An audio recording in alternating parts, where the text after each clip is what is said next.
Remember last summer when we all were like, wow, traveling is the worst. I never want to fly on an airplane again. This experience has been miserable. There were a ton of delays. The airlines don't care. We're all stuck in this airport for 40 hours at a time. And this truly could not get any worse. I have some news.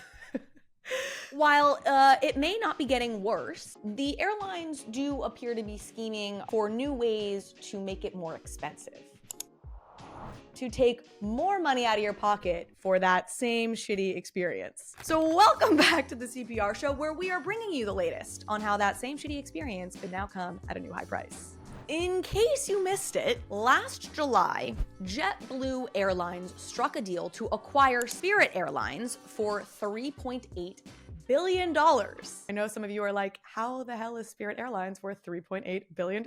But it is. Realistically, some of you may be thinking, who gives a shit? And others may even be excited, being like, well, great, maybe this now means that they won't charge me $15 for half a bag of pretzels and a sip of water. But actually, I would like to defend Spirit Airlines. While it may be the butt of many jokes for being essentially the butt of the airline industry, it actually has an important role to play within the travel ecosystem. When a Spirit Airlines route closes down, that is when Spirit Airlines was at one point flying between two cities and then stops that route and no longer flies between those two cities, fares for that route go up by 30%. And that's not an average. It's not like, oh, the cheaper flight is now no longer an option, so the average price has gone up. No.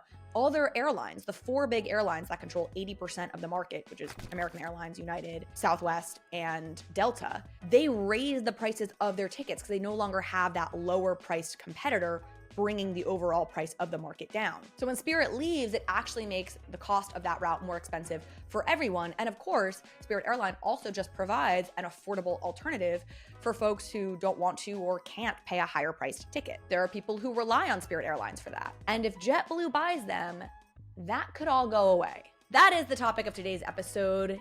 If you've been enjoying this content, please do consider subscribing to the channel, liking this video, commenting. I love to get your thoughts. Thank you for being here. All right, let's dive in. On the surface, there are a couple of different arguments here.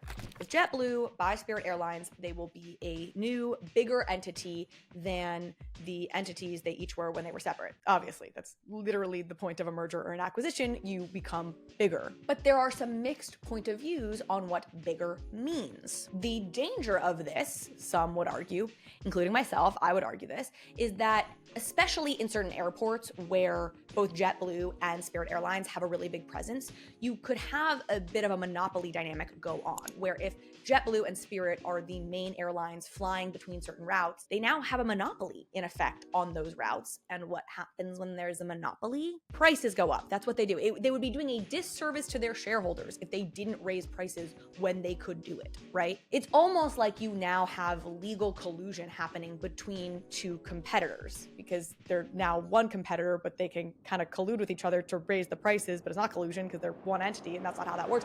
But as far as consumers are concerned, it sort of has the same effect of collusion, because the point is the prices are going up. You've now said, hey, buddy over here, let's raise the price here because we can, blah, blah, and now we are paying more money. Now, as articulate as that argument might be, JetBlue doesn't agree with it. JetBlue claims, no, this is going to be good for the consumer. That bigger size, that greater scale that we will have as a combined entity is actually good for the consumer, because now JetBlue and Spirit combined, we're this bigger thing, we can apply more pressure to the big four airlines and make them all bring their prices down, and apply even more pressure to have them bring their prices down because we're this bigger entity. And, fair. I like to see all sides of an issue. I think there are people who are compelled by that argument, or at least were until more recently, when this whole story took an interesting turn. So there are two groups that sued JetBlue. There is the Department of Justice, who sued JetBlue upon news of this acquisition because for all the arguments that I've just outlined above. And then you also had a group of individuals, some plaintiffs, who sued JetBlue, also saying, hey, this is going to hurt consumers. We're filing a lawsuit. And that consumer lawsuit, as part of that, JetBlue submitted a series of documents that presumably made points that they wanted to make in court, or they were forced to, or whatever happened.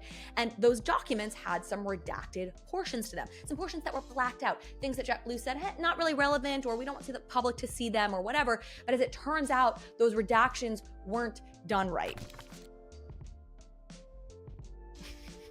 They were done not the way redactions were supposed to be done, because it turned out if you copied the redacted portions of the documents and pasted them into another Word document, you could read the redacted portions. And this is exactly what Law 360, an online site that tracks lawsuits and other things, that's what they did. So here are some of the redacted portions of the internal documents from JetBlue. Quote number 1.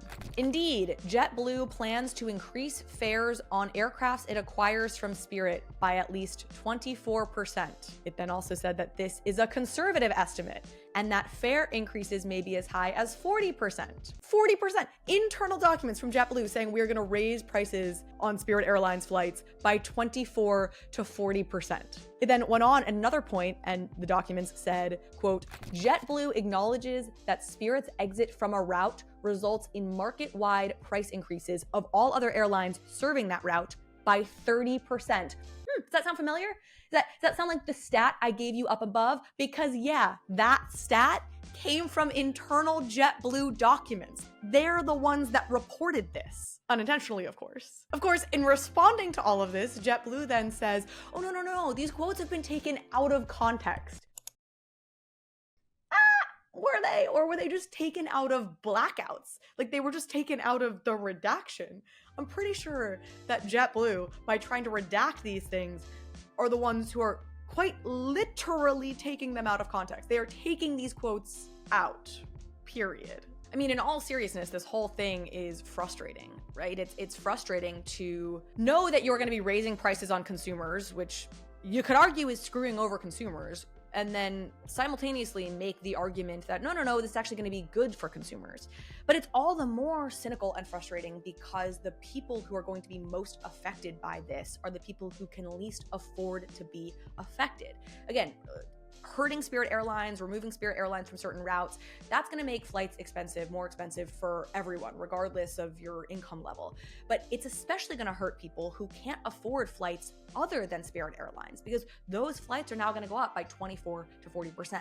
This actually speaks to a broader dynamic that happens in the economy, which is that in a roundabout way, people without a lot of disposable income can actually be really lucrative targets for businesses, because they often don't have many or any other options, and they have very little recourse. They often can't afford to hire lawyers if they've been wronged in some way. And that, again, makes this whole thing feel even more cynical. Now, there is some good news around all of this, which is that just 2 weeks ago, a judge ultimately did block this merger. The judge said, for all of the reasons that were mentioned above, including these documents that were accidentally unredacted, that this merger couldn't go through. Now, JetBlue and Spirit Airlines may be planning to appeal that decision, so we're not quite out of the woods yet. But JetBlue is also now saying they may just back out of this deal altogether. They don't want the headache. It's not worth it to them, and they want to not have to pay the breakup fee that they originally agreed to if they backed out of the deal. You know, all your usual corporate shenanigans. In any case, let's hope that this appeal doesn't happen or that this judge rulings does stick, because Spirit Airlines and JetBlue Airlines, they are the wrong brothers. Does anybody get that joke? I've been working on it. I wanted to put it in so many different places in this video, but I got it in here at the end. Wrong brothers, like the Wright brothers. The Wright brothers built the first airplane, and anyways. And with that, I'll see you next time.